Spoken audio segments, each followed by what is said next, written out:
Especially after the election, this map of Utah and our 4 congressional districts may look familiar.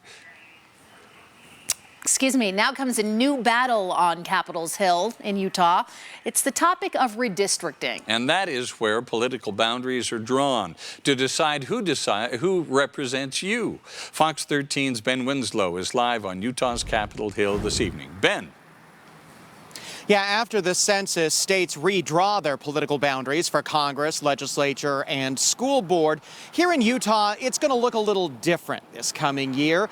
And that's because of something that voters approved 2 years ago.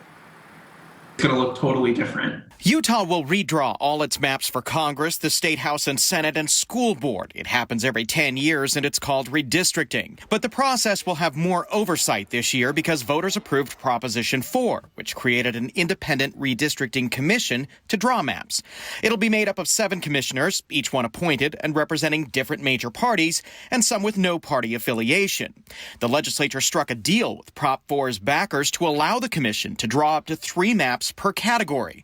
But are lawmakers required to accept them? That's a very fair question, right? They're not, as we outlined in the compromise, right? They're not required to accept our maps. We'll welcome any and all maps. The legislature will also have its own redistricting committee. Senator Scott Sandel will chair it.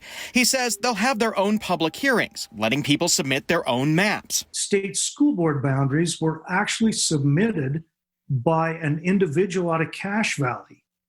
And they were pretty much what the legislature adopted. The biggest fights are usually over congressional boundaries. In 2011, the debate was over slicing the state up like it is now, like a pizza, or creating a donut geared toward making Salt Lake County its own district. First off, let me say, I hope we choose different food analogies this go around.